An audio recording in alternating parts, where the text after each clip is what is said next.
End gold buyers, మీ కష్టాల్లో నమ్మకమైన మీ ఆత్మీయ నేస్తం.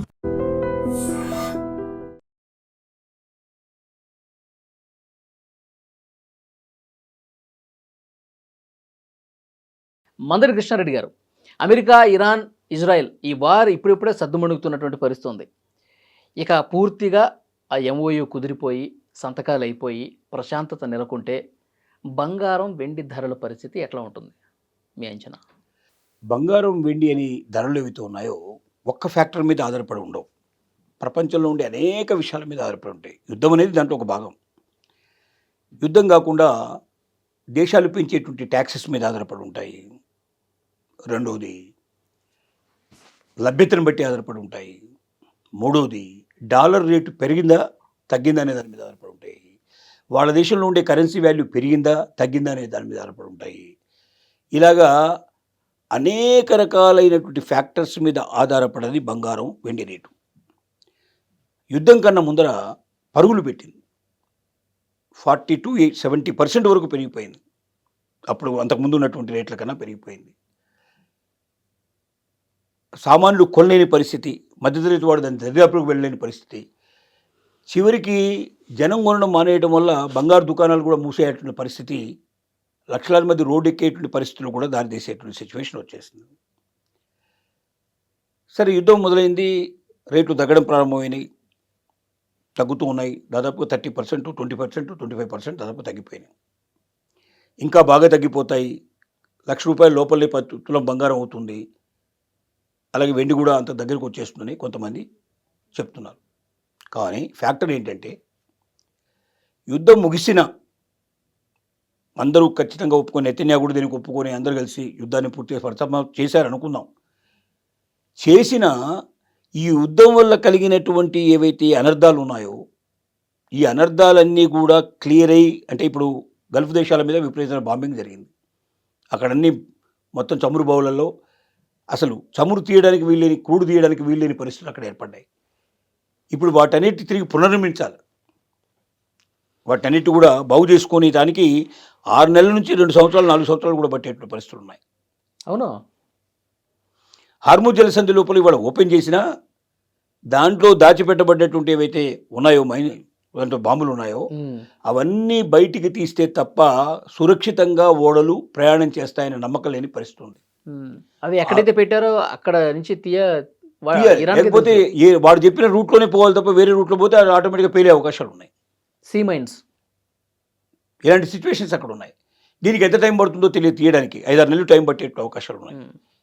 అలాగే ఇంపోర్టు ఎక్స్పోర్ట్స్ అన్నీ కూడా నిలిచిపోయాయి.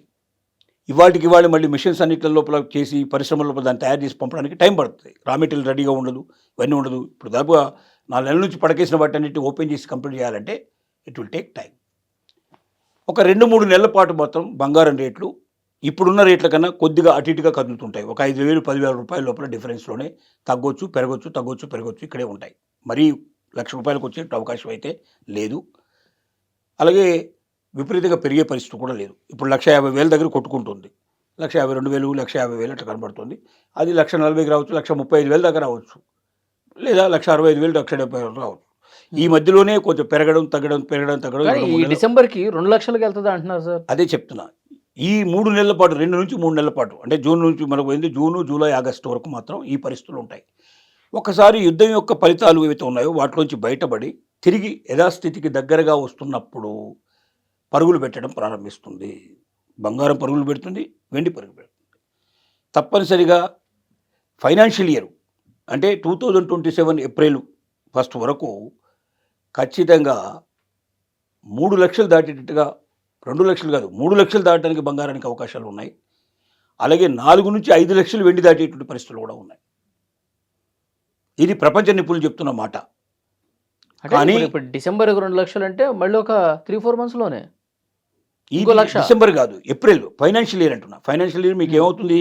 ఏప్రిల్ 1 ఇప్పుడు ఈ డిసెంబర్కి 2,00,000 అంటే ఏప్రిల్ అంటే ఇంకో 3-4 మంత్సే కదా ఉంది. డిసెంబర్కు 2 లక్షలు అనేది ఖచ్చితంగా చెప్పడం లేదు.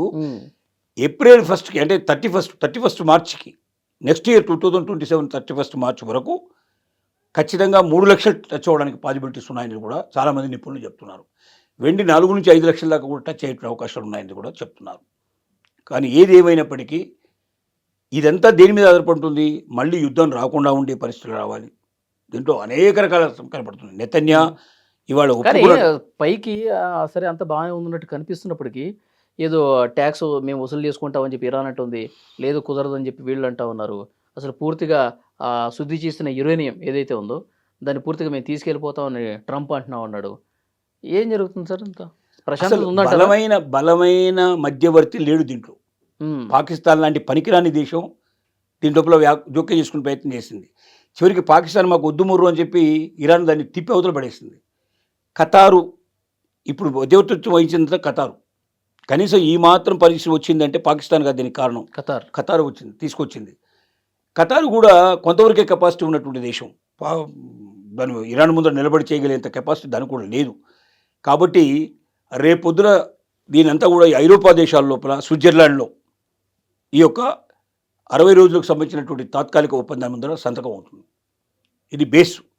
సంతకం పూర్తయిన తర్వాత మళ్ళీ 60 రోజుల టైం లోపల మొత్తం దీంట్లో చెప్పినవన్నీ కూడా 14 రకాల పాయింట్లు ఏవైతే ఉన్నాయో ఈ 14 పాయింట్లు ఫుల్ఫిల్ అయితే కానీ సాధ్యం ఉంటుంది. కానీ ప్రతి క్షణం దీంట్లో నెతన్యాహు ఎవరున్నారో మనకు ఇజ్రాయెల్ ప్రైమ్ మినిస్టరు, రేపు నవంబర్లో ఎలక్షన్స్ ఉన్నాయి. మొత్తం ప్రతిపక్షం అంతా దుమ్మెత్తిపోస్తోంది. నువ్వెవడు ఒప్పుకోమన్నాడు, నిన్ను ఈ సంధికి ఎవడు ఒప్పుకోమన్నాడు? ఇప్పుడు ఒప్పుకోవడం వల్ల ఏమవుతుంది, బెహ్రాన్లో కానీ గాజాలో కానీ సిరియాలో కానీ సైన్యం చొచ్చుకుపోయింది. ఇజ్రాయెల్ సైన్యం చొచ్చుకుపోయింది. 30 కిలోమీటర్లు 40 కిలోమీటర్ల దాకా కొట్టిపారేసింది వాళ్ళని, మొత్తం ఆక్రమించుకుంది. ఇప్పుడు ఈ సంధి కుదిరితే జరిగే పరిస్థితి ఏంటంటే వీళ్ళు మొత్తం వెనక్కి రావాలి, వీళ్ళ సైన్యం అంతా వెనక్కి వచ్చేసేయాలి, మళ్ళీ వాళ్ళంతా ఆక్యుపై చేసుకుంటారు. మళ్ళీ దాన్ని సాధించాలంటే చాలా కష్టంతో కూడుకున్న పని. ఆ పని జరిగితే ఒకవేళ వీళ్ళు వెనక్కి రావడం జరిగితే నెతన్యాహు ఓడిపోవడం ఖాయం, 100% ఓడిపోవడం ఖాయం, 100%. ప్రతిపక్షాలు గెలవడం ఖాయం. అంటే నెతన్యాహు తనకు తాను శిక్ష విధించుకొని తన పదవిచ్యుతుడు కావడానికి సిద్ధపడి ఈ సంధికి ఒప్పుకోవాలి. ఒప్పుకోలేదు అనుకోండి అమెరికాతో విరోధం తెచ్చుకోవాలి. అమెరికా 4 బాంబులు వేసింది అనుకోండి, ఇజ్రాయెల్ కూడా పడిపోవాల్సిన పరిస్థితి. అమెరికా తట్టుకొని నిలబడే శక్తి దానికి లేదు. అదే అమెరికాకు మొత్తం అమెరికా ఇచ్చే బాంబులతోనే నడిచేది ఇజ్రాయెల్. అమెరికా ఫీడింగ్ లేకపోతే, అమెరికా సపోర్ట్ లేకపోతే ఇజ్రాయెల్ అసలు నడవగలిగేటువంటి పరిస్థితులు కూడా లేదు. ఈ పరిస్థితుల్లో అమెరికాని ఎదిరిస్తాడా లేక తన పదవిని పోగొట్టుకుంటాడా, ఇది ఒక సమస్య. ఇరాన్లో కూడా ఐఆర్జీసీ ఏదైతే ఉందో మొత్తం టోటల్గా కొంతమంది దాంట్లో క్యాపబిలిటీ ఉండేటువంటి వ్యక్తుల చేత ఏర్పడేటువంటి ఏటుందో దాని చేతిలోకి మొత్తం అధికారం పోతుంది. ఇరాన్లో దాని చేతికి పూర్తి అధికారం పోయిన రోజున వాళ్ళు అసలు ఇలాంటి వాటికి ఒప్పుకోరు. వాళ్ళు పోరాటమే చేస్తూ అంటారు. విజయమా వేరే అంతే, చచ్చేదాకా మేము పోరాటం చేస్తూ అంటారు.